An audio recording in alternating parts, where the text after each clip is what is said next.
Hollow purple is not existence erasure, contrary to popular belief. I'm not sure where that kind of got started, but it got started somewhere and people have run with it, and they think that this thing just deletes anything it touches. That's not how it works. So the only time hollow purple has been described in the manga is this panel here. And all it says is that it's a combination of red and blue that brings forth a virtual mass, or imaginary mass, as it's sometimes translated. And for whatever reason, people have really run with that, and they assume just because something is virtual or imaginary, that it must delete anything it comes into contact with. But that's just purely headcanon, as Lightning says here. Basically, all we can extrapolate from this is that it's highly destructive. Basically, think of it as the attractive and repulsive properties of red and blue happening at the same time on an atomic level.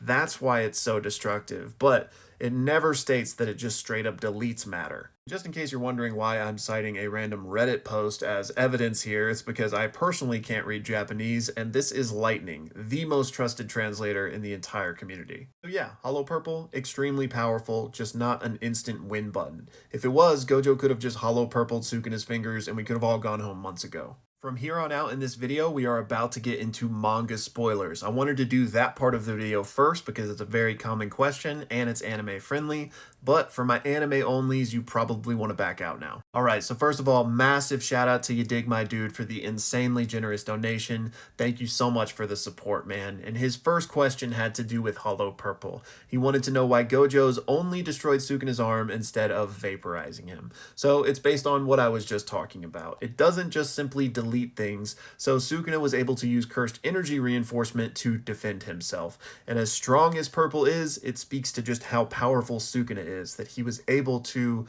not deflect, but absorb that powerful of an attack and walk away from it, merely losing an arm. Then for your next question, he wants to know if Sukuna didn't have Maharaga, couldn't he have just used Domain Amp and the Fire Arrow to potentially kill Gojo?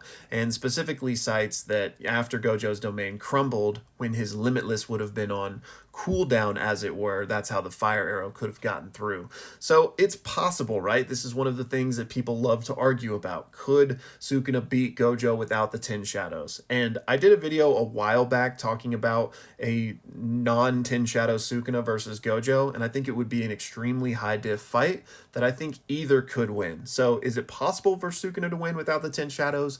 Yes, but I think it's a pretty even matchup, honestly. And then finally here, he wants to know, why do I think Gege chose to have such an epic fight end off screen? Well, I think there's obviously like a multitude of reasons he could have done that, but a large part of it is intrigue. And I also think, me personally, I think Gojo is coming back. So I think there's just things we're going to find out piecemeal about that moment. And a lot of them we've already found out now, right? Because we know exactly how Sukuna did that final move. It's because he used Binding Vows to cast the World Cutting Slash without requirements, basically, catching Gojo off guard. So I think in the moment, Gege wanted that to be a mystery and something we find out as we go. Because, with this huge setup, right? Like, Kusakabe saying Gojo won, and then boom, we're in the airport. So I think it was just a narrative tactic at the end of the day, and just building tension and building a cool reveal to, later find out about. Then kind of on that same train of thought, I've got this comment from Jason, and y'all feel free to pause to read the whole thing, but he's basically saying, what do I think about this formula Gege's using where we had a time skip and now we're just flashing back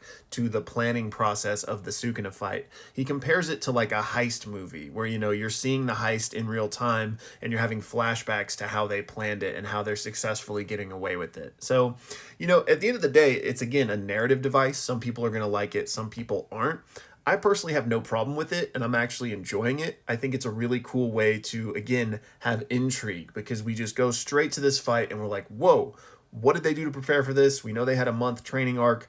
A lot of the characters are way more powerful than we last saw them, and we've been getting these gaps filled in as we go. And of course, most recently, we find out about Ui having the soul swapping technique, and that's a big reason for why our main cast is so much more powerful. So I personally like it. I don't think it removes stakes because, unlike a heist movie where you basically know they're going to be successful, here in JJK, sure, you might say you know the good guys are probably going to win at the end, but I have no idea how they're going to get there. Like, I have no confidence that Yuji will make it out of this alive, and in fact, I don't think he's going to. So the stakes for me are, yeah, they'll probably beat him at the end of the day, but like, what is it going to cost to get there?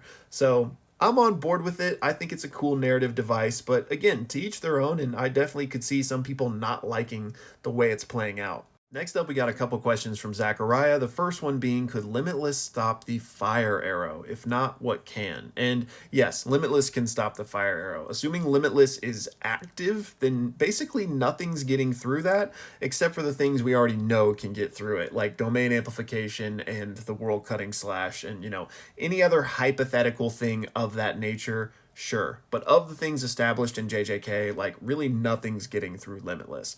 The only reason I talked about the fire arrow being useful against Gojo in my earlier question is because that assumed that Gojo's domain had collapsed and his Limitless would have been on cooldown, so it wouldn't have even been active, right? But if it's up, then yeah, the fire arrow has nothing special about it that we know of that would make it get through Limitless. Now, maybe Sukuna could do a binding vow and, the same way he made the slash, the world cutting slash, maybe he could make the world cutting fire arrow. But yeah, under normal circumstances, no, the fire arrow is not getting through. And then for your second question of how much strength does Sukuna gain per finger, it's impossible to know really, and I would even guess that Gege doesn't really have like a definitive power mark in his mind for like, oh yeah, Sukuna's going up 5% here, which I mean, if you want to put it really simply, I guess you could look at it as 5% since 20 times 5 would be 100.